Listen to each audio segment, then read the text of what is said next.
세상 이렇게 돌아가고 세상에 벌어지는 것을 보면서 보통 사람들이 아우 진짜 말세인가 봐, 진짜 말세야 말세, 이런 말들을 종종 전철을 타고 버스를 타면 그런 소리, 또 식당에서도 더러 그 대화하는 주제들이 그런 주제로 말하는 것을 들을 수가 있습니다.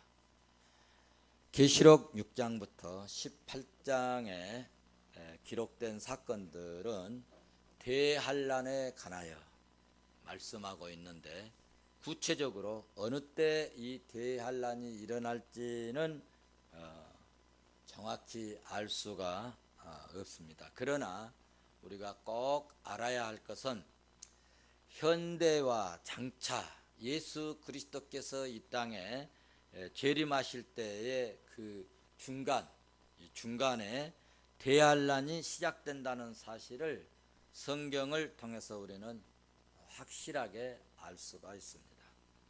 그 중에서도 예수 그리스도께서 이 땅에 재림하시기 직전에 대환란은 절정을 이루게 되는데, 이 시기를 보통 마지막 때라고 말을 합니다.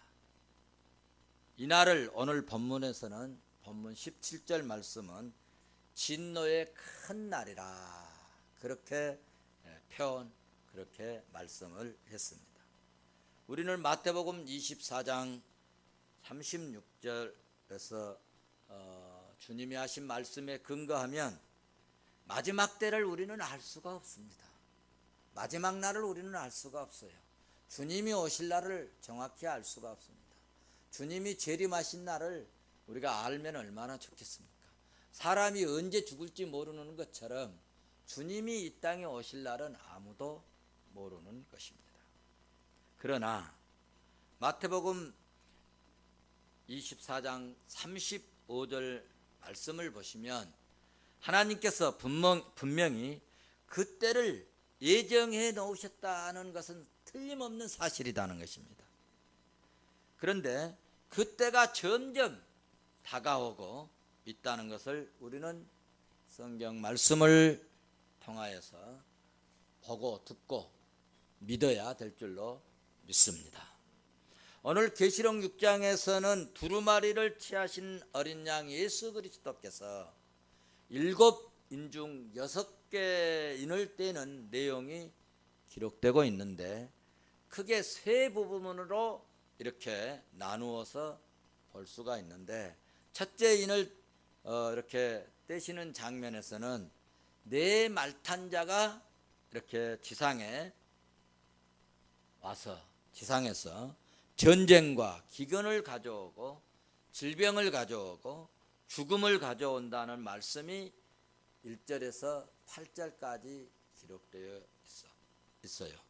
두 번째는 다섯째 인을 떼는 장면인데, 순교당한 이 성도들이 하나님의 이 제단 밑에서 하나님께 이제 뭘 하니까 탄원을 하는데, 뭘 탄원하느냐 하면 지금 땅 위에 거하는 자들을 선악간에 심판 좀 해주십시오 라고 촉구하는 내용이 본문 9절에서 11절까지 말씀을 하고 있습니다. 세 번째는 여섯째 인을 떼는데, 그 여섯째 인을 떼는 장면을 보면은 그때 큰 지진이 일어나고 해와 달이 다 변하고, 그리고 하늘의 별들이 다 떨어지고, 그러니까 우주의 권능들이 다 상실해 버리는 거예요. 떨어지고, 그리고 하늘이 떠나가게 된다고 오늘 본문 12절에서 14절에 이렇게 말씀을 주셨습니다. 마지막 날에 이렇게 되므로 어떤 현상이 일어나느냐 하면은 지각이 변동이 되고, 지각이 변동하고, 그래서 땅 위에 있는 모든 불신자들, 예수 믿지 않는 사람들은 뭐에 떨겠어요? 공포에 질리고 공포에 벌벌 떨게 됨을 오늘 본문 14절에서 17절에 말씀하고 있습니다. 그러므로 우리가 먼저 꼭 알아야 할 것은 진노의 큰 날, 예수 그리스도께서 재림하시고 하나님께서 이 세상을 심판하시는 마지막 날에 반드시, 마지막 날이 반드시 온다는 사실을 믿고 세상에 어떤 일이 있다 할지라도 여러분 예수 믿고 믿음으로 살아가야 될 줄로 믿습니다. 자, 이제 본문 말씀을 살펴보도록 하는데 2절 말씀을 보시도록 하겠습니다. 2절을 같이 보십니다. 시작. 이에 내가 보니 흰 말이 있는데 그 탄자가 활을 가졌고 면류관을 받고 나아가서 이기고 또 이기려고 하더라. 여기 흰 말탄자가 나오지요. 흰 말탄자가 누구일까 할 때 세 가지 학자들의 견해가 있습니다. 첫째는 복음의 승리와 그리스도를 의미한다고 주장하는 설이 있고요. 두 번째로는 적그리스도와 악의 세력을 의미한다라고 하는 설이 있습니다. 세 번째 설은 성경적 근거와 그리고 많은 신학자들이 이제 주장하는 설인데 전후 문맥을 살펴볼 때 흰말탄자는 장차 나타날 어떤 이 정복자, 세상을 어떤 사람이 나타나 가지고 세상을 정복한다, 정복자를 의미하는 것이 확실하다는 것입니다. 좀 해석을 한다면 흰말은 노마의 힘을 무기로 해서 전 세계인이 이제 국제적으로 가져올 그런 화평을 얘기한다. 성경학자들이 그렇게 많이 얘기를 합니다. 그런데 중요한 것은 노마가 준 이 흰색은 변질될 수 있는 흰색이지만 복음의 흰말은 영원히 변하지 않는다고 하는 사실입니다. 그래서 로마 군인들은 칼과 창을 이제 무장하고 말을 타고 다니지만 이 말을 타니까 참 재미가 있더라고요. 우리 가족이 한번 말 타는데 한번 갔는데 저도 처음 말을 탔는데 이게 처음에는 좀 무섭기도 하고 그런데 조금 타니까 이게 허리에 힘도 확 받쳐지고 말이죠. 덕덕덕덕 해가지고 재밌어요. 우리 선율이가 지네 아빠 이렇게 제주도에서 말 탄 사진이 있는데 그것만 보면은 떡떡떡떡떡떡떡 한다고 말 타러 가자고 그렇게 자꾸 얘기하는데 여기 이제 복음을 전하는 자는 말씀의 흰말을 타고 나가는 그런 종들인 줄로 믿습니다. 이 세상의 모든 사람들은 평화를 좋아합니다. 평화를 안 좋아하는 사람이 아무도 없습니다. 다 평화를 좋아해요. 전쟁하고 싶어하는 사람은 아마 세상에 김정은이 아마 뿐인가, 정신 이상자 같이 신문에 그렇게 나와 있습니다. 그런데 더 중요한 것은 여러분, 이 평화를 가져왔을 때, 이 평화를 주었을 때, 이 평화가 있을 때, 이 평화를 여러분은 어디에다가 사용하느냐? 어디에다 사용하느냐? 여러분이 돈을 가졌을 때, 재력가가 됐을 때, 그 돈을 어디에다 사용하느냐? 이것이 중요하거든요. 이 평화를 주실 때 누가 건드는 사람 없고 전쟁의 위험이 없고 누가 나 공격할 위험이 없고 이러니까 태평성대하잖아요. 이럴 때 술 마시고 방탕하고 정욕을 위해서 사용하면 되겠습니까? 이 평화를 주실 때 여러분 안전하고 평안할 때 뭐 해야 되느냐? 전도하고 복음 증거하고 주의 일하는 일에 평화를 사용할 수 있기를 바랍니다. 이 주실 평화도 하나님이 주시는데 주신 이 평화도 잘못 사용하면 하나님께서 그 평화를 묻어두면 하나님께서 거독할 때가 있으며 주실 때가, 그러므로 주실 때가 있는데 이 주실 때 잘하고 있을 때 여러분 잘 살 수 있기를 주의 이름으로 축원합니다. 돈도요 하나님이 주실 때 있어요. 희한하게 하나님이 승진도 잘하게 하고 돈벌이가 되게 하고 희한하게 하나님께 쏟아부어 주실 때가 있어요. 그러면 주신 것을 어떻게 사용하느냐?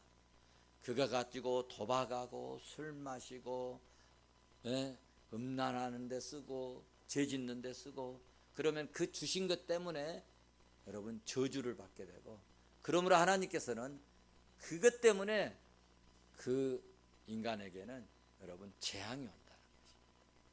그러니까 이 주셨을 때, 평화를 주셨을 때 내가 어떻게 사용할 것인가?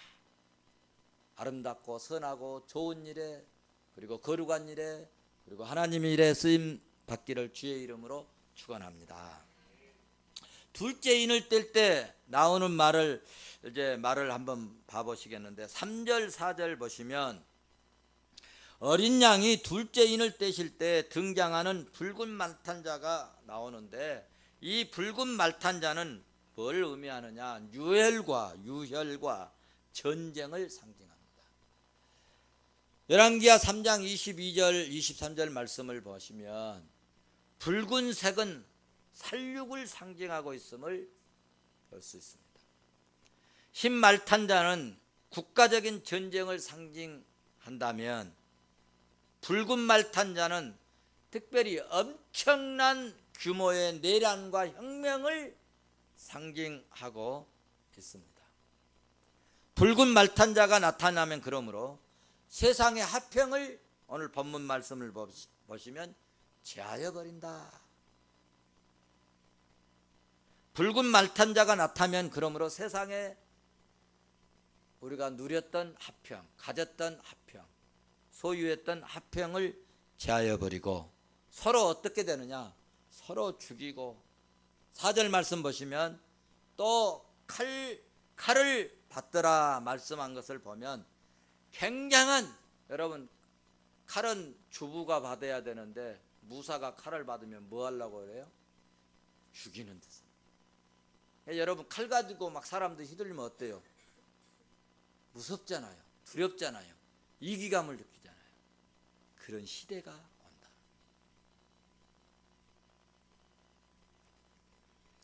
그래서 붉은 말탄자가 나타나면 세상에 아주 혼돈에 빠지고, 그리고 굉장한 이기의식을 느끼게 되는 그런 상황이 전개될 것이다.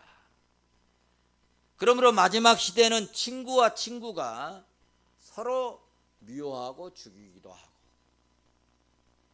민족과 민족이 서로 피비린내 나는 싸움이 있을 것을 오늘 본문을 통하여서 우리는 이해를 해야 됩니다. 그러니까 우리나라도 이 남북이 갈려져서 한 민족이잖아요. 한 핏줄이잖아요. 가깝게 지내야 되잖아요. 사이좋게 지내야 되잖아요. 남북이 정말 화목하고 화평하면요, 우리나라가 그 경제학자들의 말씀에 근거하면은 세계 제5대 강국에 바로 들어가 버린다. 무역도 비행기로 저렇게, 여러분 한진 요즘 그 해운 때문에 이 그 대란이 일어나고 있잖아. 물류 대란. 그런데 북한으로 해서 철도를 놔서 철길로 저 유럽까지 가버리면 돈 얼마 안 들여 가지고 운송하기 때문에 대항력이 생긴다. 한국 물건을 좀 더 싸게 파니까 금방 팔려버린다. 그래서 금방 부자 된다는 거예요. 혼자 수입해 올 때도 마찬가지고. 그런데 서로 막아놓고 말이죠. 서로 으르렁대고 싸우니까 세계 사람들이, 돈 있는 사람들이 한국에 와서 뭐 좀 장사를 해보려고 했다가 언제 이 폭탄이 떨어질지 모르니까 잘 안 오는 거예요. 불행하죠. 그러므로 마지막 시대는 이렇게 친구와 친구가, 민족과 민족이 서로 피비린내 나는 싸움이 있을 것이다. 그러니까 끝난에는 여러분, 인간의 상호 관계가, 상호 관계가, 기본적인 신뢰가 뭐가 되겠어요? 파괴가 되는 거예요. 서로 믿을 수 없고, 죽이고 막 그러기 때문에 믿어질 수가 없고, 그리고 서로 헐뜯고 서로 잡아먹고 그런 비정한 세상이 된다. 요즘 그 뭐 뉴스 신문에 그런 얘기 나더만, 부장검사, 부장판사인가 뭐 친구 때문에 지금 뭐 대기 발령 나고, 그런데 그 메모 쪽지에 카톡인가 뭐 이렇게 문자 메시지 그런 말이 있다고 그래요. 나 죽고 너 죽자. 옛날 친구는요, 야야 너 내가 내 대신 내가 죽어줄게 하고 다 그랬잖아요, 친구들과. 근데 요즘에는 너 나 안 도와줘? 그러면 나 죽고 너 죽자 이거야. 이게 세상이 지금 바뀌어진 거예요. 기가 막혀. 마지막 시대가 가면 갈수록 이런 현상이 더 벌어진다.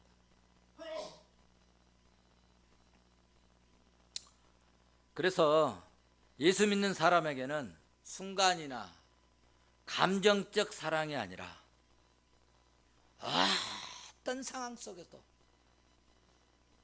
정말 우리가 예수 믿는 사람들은 이 사랑이 변함이 없으면 좋겠습니다. 주님이 보여주신 그 아가페 사랑을 갖고 우리가 좀 살아서, 역시 예수 믿는 사람들은 다르다. 그래서 고린도전서 13장 마지막 절에 믿음, 소망, 사랑, 그것은 항상 가지고 있을 텐데 그 중에 제일은 사랑이라, 그렇게 말씀하셨는 것 같습니다. 우리 옆 사람 한번 손잡으면서 세상이 변해도 우리의 사랑은 변하지 맙시다.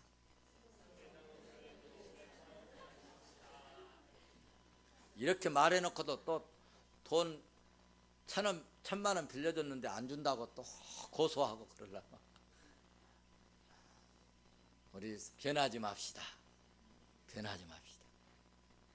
제가 설교하다가 또 어쩔 때는 여러분들 또 마음을 아프게 하는 메시지가, 지금은 다 목사님 좋다고 하다가 또 뭐 좀 안 좋은 소리 들으면 또 삐져갖고 또 그러기 없기?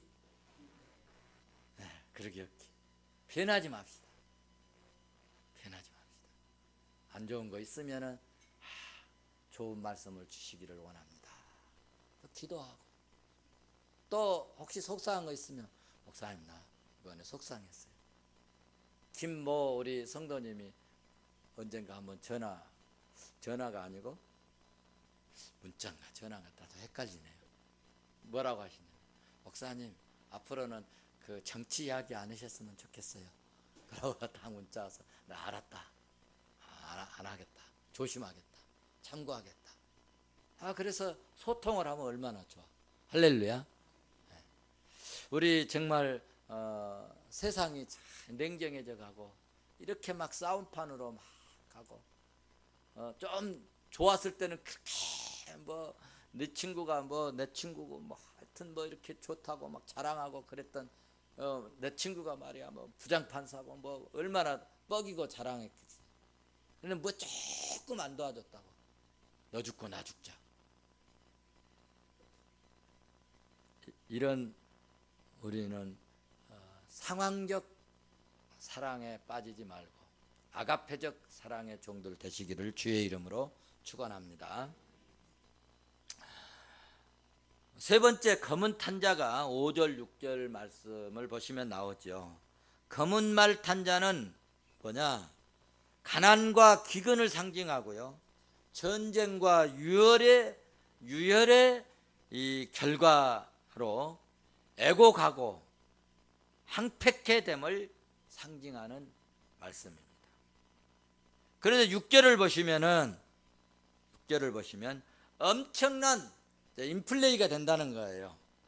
그래서 기근과 가난에도 불구하고 어떤 현상이 일어나느냐?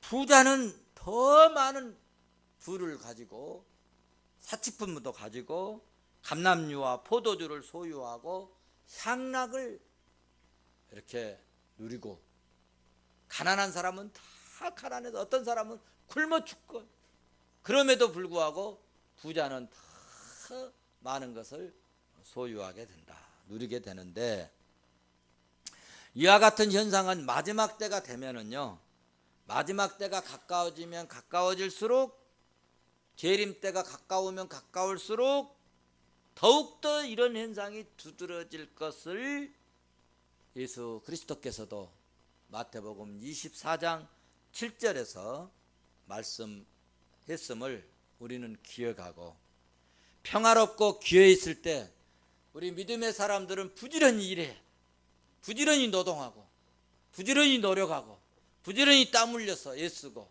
그래서 소득한 거, 그렇게 가난하고 어려운 시대가 될 때 그때 같이 나누고, 할렐루야. 이것이 진짜 복지인 것입니다. 그런 은혜가 있기를 주의 이름으로 축원합니다. 7절 8절 보시면 넷째 인을 뗄 때 청황색 말이 나왔다라고 말씀하고 있습니다. 청황색 말이 나오는 것은 전쟁과 기근 뒤에 오는, 전쟁과 기근 뒤에는 뭐가 퍼지죠? 병이 퍼지죠. 언역이 퍼지죠. 우리 그 강주 사태 때 그 전라남도 도청에 막 시체들을 막 거기 막 죽은 시체들 넣어, 거기에서 뭐가 나왔어요? 그때도 콜레라가 나왔어요. 콜레라. 전쟁, 사람이 죽은 시체가 장사되지 아니하면 거기에서 뭐가 나오느냐? 병이 나옵니다. 병. 그래서 이 전쟁과 기근 뒤에 오는 언역이 온다 하는 것을 상징하는 것이 청황색 말이 나오는 것입니다. 그런데 청황색 말 탄 자는 언역뿐만 아니라 칼과 기근과 이 사나운 짐승에 의해 이 땅에 얼마를 죽여버렸냐? 4분의 1을 해당하는 사람들을 죽이는 권세를 얻었다라고 8절에 말씀하고 있어요. 그러니까 세상을요, 어쩔 때는 막 쓸어버릴 때가 있어요. 사람.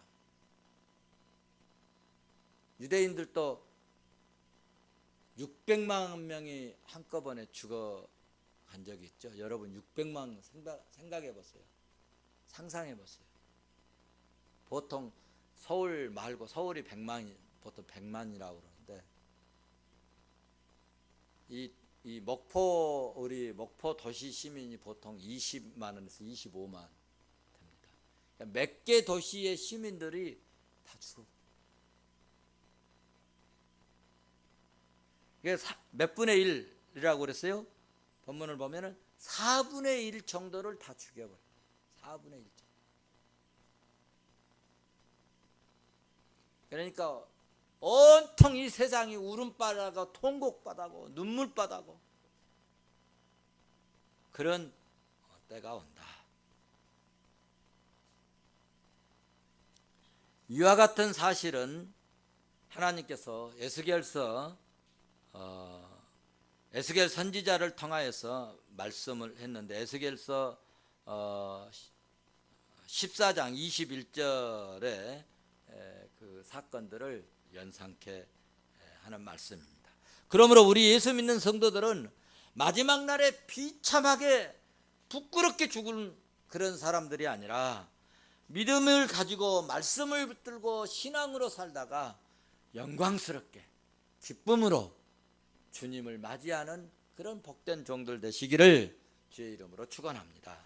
자, 9절에 다섯째 인을 떼는데 죽임당한 어린 영혼들이 제단 안에 있다고 말씀을 했습니다. 이들이 왜 제단 아래 있을까요?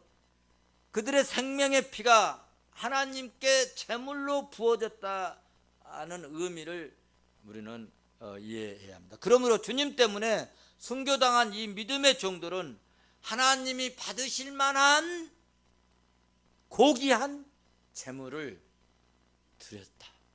그래서 제단 밑에 있다. 그래서 여러분 9절 말씀을 보시면 그들이 왜 제단 밑에 있는가를 앞에 설명을 하고 있는데 그들이 가진 증거로 말미암아 그 가진 증거들이 뭐냐? 죽임을 당한 영혼들이라.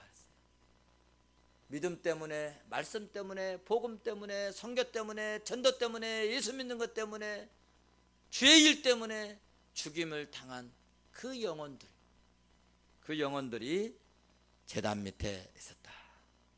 그러면 10절에서 제단 안에 있는 순교자들의 요청이 뭐냐 할 때 10절에 보시면은 한번 같이 보십시다. 10절 같이 봅니다. 시작. 큰 소리로 불러 이르되 거룩하고 참되신 대주제 땅에 거하는 자들을 심판하여 우리의 피를 갚아주지 아니하시기를 어느 때까지 하시려 하나이까니. 아멘.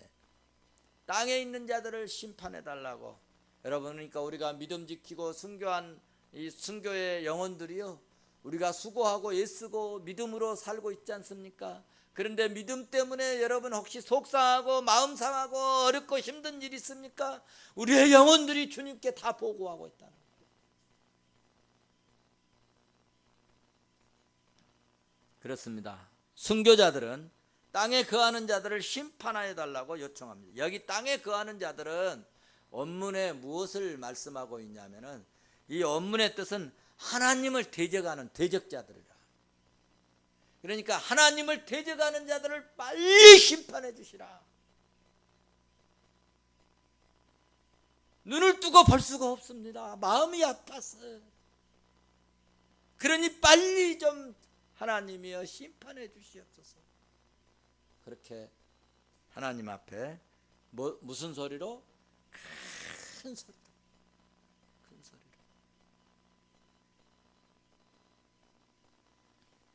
하나님은 순교자들이 제단 아래서 날마다 요청하는 이 간구를 들으셔서 하나님의 대적자들을 반드시 심판할 것을 저는 확신합니다.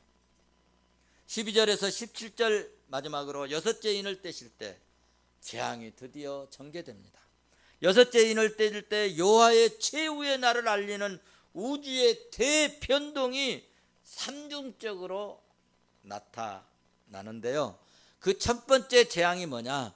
대지진과 폭풍으로 해와 달이 총담과 피같이 어두워질 것을 12절에서 말씀하고 있고, 이와 같은 말씀이 이사야서 13장 10절에서도 마태복음 24장 8절에서도 29절에서도 말씀하고 있습니다. 그러니까 오늘 이 말씀은 계시록에만 기록된 것이 아니라 구약에서도 주님이 사도 요한에게도 반복적으로 계속 말씀하고 있으면 성도들로 하여금 더 믿음을 지키고 신앙을 지키고 말씀 안에서 진리 안에 살아서 마지막 날 이 대환난을 피하고 하나님의 은혜의 보좌에 서도록 우리에게 알려주시는 예고의 말씀인 줄로 믿습니다. 두 번째 재앙이 뭐냐? 하늘의 별들이 땅에 떨어진다고 13절에 말씀하고 있습니다. 세 번째 재앙은 뭐냐? 여기 13절도 좀 제가 설명을 하면 좋은데 시간이 많이 가서, 그러니까 마지막 날이 되면요, 아침에 잠자고 일어나도 해가 안 떠요. 밤이 됐는데도 별이 안 떠요. 왜? 우주의 권능이 떨어져. 그러면 여러분 해 떠도 아니 아침 잠자고 일어나서 아무리 깰 때가 됐는데 하고 시계를 봐가지고 7시가 돼도 해가 안 뜨고 8시가 돼도 해가 안 뜨고 9시가 돼도 해가 안 뜨면요, 여러분 주님이 재림오신다는 거 알으셔야 돼요. 그때는 산으로 올라가야 돼요. 무슨 산? 푸른 산, 푸른 성으로 올라오셔야 돼요. 주님께서 말씀하셨어요. 마지막 날에 산으로 도망하는 자는 복이 있다. 산은 여러분 주님의 보혈이 흐르는 동산을 얘기해요. 보혈이 흐르는 교회를 이야기하고 있어요. 여러분 그때는 집에서 다리 아이고 좋다 해 안 뜨니까 두 다리 쭉 뻗고 자빠져 있으면 안 돼요. 교회로 오셔야 돼요. 할 수만 있으면 교회로 오셔야 돼요. 할렐루야. 그때 함께 찬양하고 주님 그때 주님이 오실 것이다는 확신하고 아멘 주여 어서 오시옵소서 마라나타 하고 주님 앞에 우리 기쁨으로 나아가십시다. 또 마지막 날 재앙에 하나님의 진노가 나타나는데 두려워하는 자들은 7부류로 이렇게 말씀하고 있어요. 7부류를 15절에서 시간이 없으니까 여러분 참고하세요. 15절에서 17절까지 두렵고 떨리는 이런 마지막 날에 이 부류들이 있는데 어떤 부류냐? 첫째 땅의 임금들, 땅의 권세 잡은 자를 말하는 거예요. 왕족들은 뭐예요? 세력을 가지고 또 이 뭡니까 권세가 좀 있는 그런 군 지휘관들, 이런 것을 왕족이라고 그래요. 장군들, 군대에서 높은 계급을 가진 사람들을 이야기하고, 또 부자들이라고 그랬어요. 경제적인 부를 가지고 사회적으로 좌지우지하는 사람 있잖아요. 별로 배운 것도 없고 뭐 잘난 것도 없는데 돈 가지고 좌지우지하는 그런 세력들. 그 다음에 강한 자들, 육체적으로 강한 힘을 가지고 또 사회적으로 유력한 계층들을 강한 자라고 얘기해요. 그 다음에 자유자들, 서민 대중들로 하여금 자영업, 뭐 또 중성 사업 뭐 이런 종사하는 그런 사람들. 그 다음에 마지막에 종들이라겠는데 사회 최하 계층의 사람들. 이게 무엇을 의미하느냐? 여러분 하나님을 대적하고 예수 믿지 않는 사람들은 그들이 성도들을 핍박하고 그리고 핍박하는 이 세력들, 왕이나 세상의 이 임금들이나 왕족들이나 부자들이나 가난한 자들이나 무슨 소농 어떤 세력들은 종들이라 할지라도 예수 그리스도를 믿는 세력들을 핍박하고 조롱하고 우습게 본 세력들은 지 고아를 막론하고 여러분 주님이 오실 그 대할 때 무섭고 두렵고 떨려가지고 바위야 나 좀 덮어라 한다는 겁니다. 여러분 어떤 사람이 그런다고요? 지 고아를 막론, 지 고아를 막론. 가난한 사람이라고 봐주고 종살이 했다고 봐주고 그게 아니고 모두가 하나님의 진노와 심판 안에 놓여 있다는 사실을 본문은 가르쳐주고 있습니다. 그래서 성도 여러분, 불신자들 앞에서 여러분 그들이 권력 좀 있다고 재력 좀 있다고 다 뭐 굽신굽신할 필요 없어요. 존경은 하되, 저도 그렇습니다. 뭘 얘기해가지고 안 들으면 안 하려면 말아라. 주님께 맡긴다. 때로는 돈도 좀 달라고 해봅니다. 주면 감사하고 안 주면 말아라. 죽기밖에 더 하겠느냐, 어렵기밖에 더 하겠느냐, 그런 생각을 했습니다. 그러므로 예수 안 믿는 사람들에게 여러분 굽신굽신하지 마. 우리는 누구에게든지 예수의 이름으로 강하고 담대할 수 있기를 주의 이름으로 축원합니다. 여섯째, 재앙이 너무나도 혹심하기 때문에 사람들이 여러분 굴과 산 바위 틈새 숨는다 15절에서 말씀하고 있습니다. 그렇습니다. 저주받을 불신자들은 극심한 환난과 공포로부터 벗어나기 위해서 몸부림치는 처참한 모습을 보여주고 있음을 본문을 통하여서 알 수 있습니다. 그러나 우리가 기뻐하고 감사할 것이 있는데, 그것은 마지막 날이 여러분 불신자들에게 하나님의 진노가 되고 저주가 되고 심판이 되고 재앙이 되지만, 예수 믿는 우리들에게는 모든 죄를 예수의 피로, 예수의 보혈로 씻어버리셨기 때문에 그때 진노와 멸망이 아니라 구원과 영광과 축복이 된다는 말씀입니다. 여러분, 사랑하는 성도 여러분, 우리는 그날을 준비하는 거룩한 삶과 믿음으로 하루하루를 준비하면서 살아가는 복되고 복된 그리스도인이 되시기를 주의 이름으로 축원합니다.